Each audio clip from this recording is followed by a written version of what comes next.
what came out about 4.5, maybe 6 months after that, Martin, was I then remembered being on board their mothership or their landing bay of a mothership or a tender ship where this scout craft would be parked and was parked, right? And I believe handsome, larger heads, larger eyes, no hair. If I remember this, a bit of a bluish tint to their skin. So I'm in this bay, and I think it was the pilot, and they had another crew member there. They were showing me how this type of craft, which is modular, goes together per mission or per requirement or per function of what they need. And so I remember just being absolutely agape, agog. I was like, I can't believe what they're showing me, right? So the wall thickness of this craft is basically 3 inches, if you can see it, 3 inches, typical wall thickness thick. They had a cockpit, right? They had a kind of a cargo or crew compartment, which was the larger kind of rectangular version. And then they had the engine on the back, right? And so how they then put these different modules together is still I still struggle to fully understand. But so the surfaces of these different compartments, these different modular pieces would come together, and you would see the van der Waals forces of the molecules, almost like fibrous energy, begin to touch each other, and then it create a solid structure line. So there's something in F1 racing called a monocoque chassis. It's one chassis.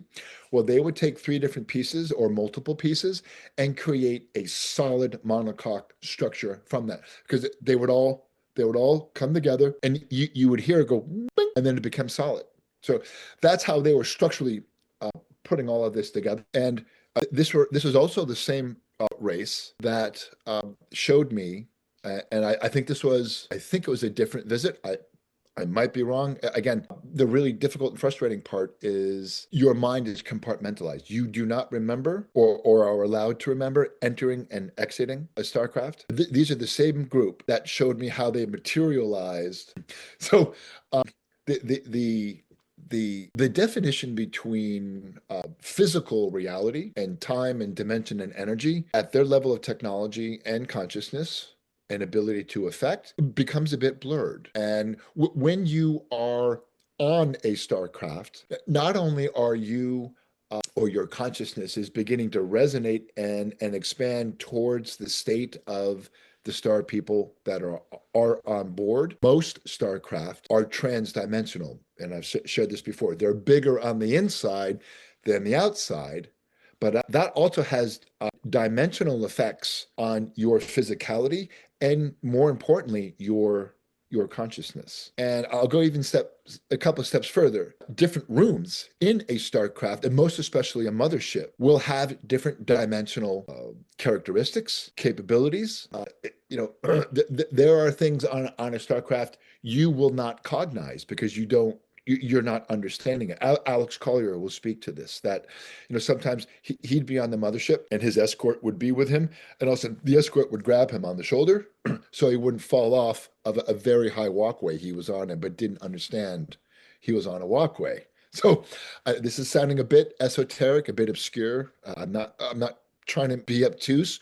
It's the environment you are in is so advanced, you don't understand what it is. And so often your mind will simplify or try to simplify what you are observing and what environment you are in. The first StarCraft I saw within 50 feet of myself.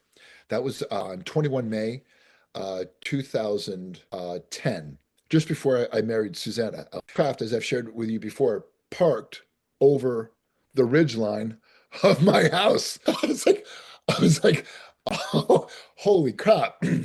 One of the most amazing, well, one, experiences, but two, structured, engineered anything I've ever seen. The amount of energy coming from that craft, which I believe was a time or a dimensional ship, I still struggle today to understand. But that is the same ship. Neurologically, consciously, and I also think at some level sustain my body. And it was the first time that I saw a humanoid star being that clearly was not a human being, but two legs, two arms, a large head, large eyes, probably 3.5 feet tall. And I was in the chair, I was leaning back, and all of a sudden I woke up, or I broke consciousness, and this being is right here. It had eyes about that big and a head about that big, and I could see the vascularity of his eyes, his retina, and he was telepathically entraining me to teach me how to drive a starship. And the room itself was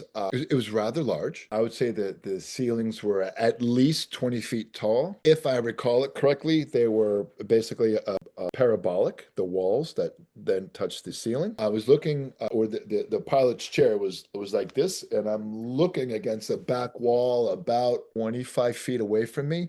And I'm also looking, I'm seeing conical sections in that back wall, and I think those potentially could have been 0 point energy collectors, in which that energy, once it's governed, goes into the actual engine. The color of this room was, and this is where I don't know if I'm perceiving it correctly, was a slightly fuzzy beige light green. The chair I was in was onyx matte black. Nothing reflected off this chair.